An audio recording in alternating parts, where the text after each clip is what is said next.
Halo semuanya, dan HP ini bikin gua heran. Gede banget ini modul kameranya. Plus kamera bumpnya punya tampang kayak play button gini ya. Ini Huawei mau nunjukin kameranya segila apa lagi sih? Bener-bener di luar jalan pikir gua kalau ngomongin soal Huawei nih. Ngide-ngide banget gitu. Pura 70 Ultra bikin lensanya gerak. Kali ini tetap gerak juga. Cuma bukan yang luarnya tapi di dalam yang geser. Gila nih memangnya, gila banget. Ini lagi ya, bukan inovasi namanya, tapi emang eksperimen. Cuma kita nggak bisa asal ngomong kalau ini aneh sebelum kita coba, makanya mending kita coba dulu aja. Sama satu hal lagi sih yang sebenarnya itu gue selalu heran, kenapa di ExoMark itu selalu ditenggerin terus sama produknya Huawei? Kok bisa selalu jadi nomor satu? Padahal banyak HPP lain yang menarik juga kameranya. Ya tanpa panjang lebar lagi sih, kemarin gue juga udah ajak tim SM Media buat cobain HP ini ya, si Ska ya. Oke Ska, nih gue jadi sekarang punya handphone buat lu cobain. Oke. Nanti nih kita buat ngetes experiencing kamera barunya dari handphone flagshipnya Huawei. Lo pegang. Ini namanya Huawei Pura 80 Ultra ya. Jadi gue pengen tahu nih experience lo sebagai lo kan yang suka foto street juga nih. Rasain gimana sama si kameranya Pura ini. Tapi lo dari kameranya ini bener-bener ngaruh nih. Dia kan bentuknya gede banget nih. Nah, sebenarnya gue nggak usah perlu bahas teknisnya terlalu gimana-gimana ya. Nah, lo coba-coba aja tuh setting-settingannya. Sebenarnya ini handphone nggak ribet, enak ya, nggak banyak fitur-fitur yang menyulitkan kita. Lo pakai udah foto jadi gitu. Ya kayak anu gitu ya, sama experience kayak pernah gue cobain. Ini oke sih. Ini gue nyoba. Dia tadi kan gue jepret, gue kira emang dia shaking ngeblur gitu ya. Cuman dia ada AI-nya berarti ya. Ya pasti bakal dibantu sama AI buat ngerapiin fotonya. Rapi sih dia, lumayan dia. Gue asal jepret gini. Oke sih. Nggak berbayang ya? Iya, nggak berbayang. Dia ini udah biasa motret-motret ya, dan beberapa kali juga udah cobain kamera dari HP lain. Nah sekarang ini motretnya cobain pakai Pura 80 Ultra. Yang spek kameranya ini punya 40 megapiksel ultra wide angle, 50 megapiksel 1 inch ultra lighting HDR kamera, switchable dual telephoto kamera yang satunya itu 50 megapiksel 3,7 kali optical zoom dan 12,5 megapiksel 9,4 kali optical zoom. Ya switchable dual foto ya, mungkin beberapa dari lu udah ada yang tahu juga, tapi gue yakin banyak yang belum paham. Oh my god. Kali 10-nya bagus banget, bro. Udah berubah, udah ada inovasi belum? Ya, puing-puing gitu. Ada gue, Ger. Ya, dia ada processing dulu, cuman dia nggak lama, tapi gambarnya super bagus ya, crazy, bro. bagus sih. Ini gokil sih tuh. Anjing.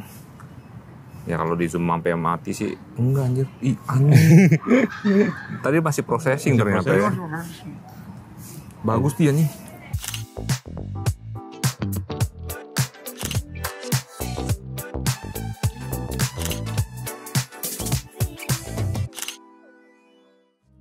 Ya sebenarnya HP ini sih untuk orang yang memang belum into soal teknologi HP. Yang penting disodorin kamera handphone dengan yang kameranya udah level flagship. Menurut saya sih ini udah aman banget, kayak gampang buat point and shot, processingnya rapi juga, dan memang lebih enak untuk dibawa-bawa dibanding bawa kamera yang aslinya. Cuma memang masih belum di ranah yang sempurna ya. Notes gua dari pertanyaan ini ya saat testing handphonenya yaitu processingnya. Bukan jadi hasil yang aneh, tapi waktu yang dibutuhkan untuk HP ini beresin processingnya masih cukup makan waktu. Ya mungkin aja kalau handphone ini bisa gunain chipset flagship ya kayak semacam Snapdragon ataupun MediaTek akan jauh lebih baik hasilnya. Sedangkan handphone ini yang gunain chipsetnya mereka yaitu si Kirin, which is selama tes ini rasanya itu kayak seperti mid-range. Jadi masih ada beberapa batasan ya, agak disayangkan memang. Tapi sekali lagi untuk orang-orang yang memang tidak terlalu paham banget soal teknologi tapi memang cukup suka foto-foto untuk gunain handphonenya, gua rasa masih bukan suatu masalah. Karena ya tetap walaupun takes more time to process, hasilnya ya tetap bagus kok. Selama ya nggak maksain digital zoomnya sampai mentok ya. Karena seperti beberapa flagship lainnya juga, ketika gunain zoom di jarak yang sangat jauh, hasilnya pun masih seperti finish cat air, yang jadinya kurang oke buat digunakan. Bahkan foto di tempat yang terang sekaligus. Tapi ini wajar ya, memang butuh processing yang super tinggi. Ya kalian udah paham lah maksudnya apa. Ya biar hasilnya tetap oke gitu. So ya buat point and shot, Huawei Pura 80 ini HP yang udah beres banget. Telenya sih bener-bener yang gak masuk di akal. Kayak mereka punya opsi konvensional, lu pakai 2 tele dan 2 sensor yang jadinya ukuran yang agak kecil dan jelas pengaruh ke periskopnya juga. Atau mereka ngide sama eksperimennya kali ini, 1 sensor 2 lensa.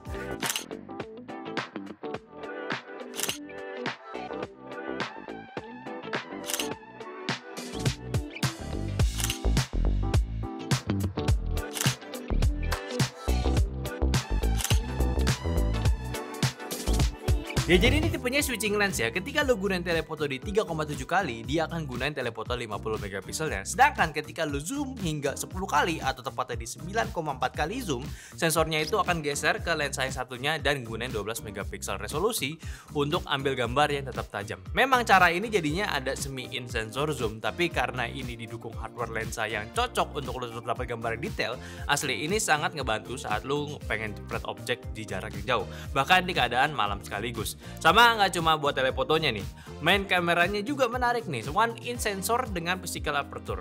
Jadi buat lo mau foto-foto potret dengan tipe bokeh yang natural, lo bisa manfaatin ini. Dan kombinasi yang pas juga lah, sensornya besar dan memungkinkan lo juga udah untuk pakai si aperture fisik pula, sehingga cahaya masuk pun tetap maksimal. Tapi jangan kaget ya, nggak kayak kamera biasanya ketika lo pakai f4 itu cahayanya jadi lebih gelap. Namun di Huawei ini akan tetap terang ya, karena ini tetap ada preview yang akan lo dapat pada pre-proses sebelum lo jepret fotonya, yang hasilnya Ada fair nggak apa-apa? Oke, tadi ya.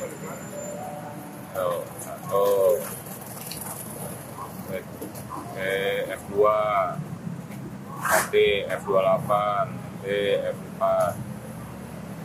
Oke. Ini F4. Bawahnya 2 ya. Yang paling gedenya nih. Oh, beda ya, Oke, lumayan ya. Lumayan tuh. Ini lebih Ini lebih dapat semuanya. ya jadinya sampai sekarang gimana menurut lo dari tingkat kualitas fotonya si Huawei P80 Ultra ini? Coba aja komen di bawah.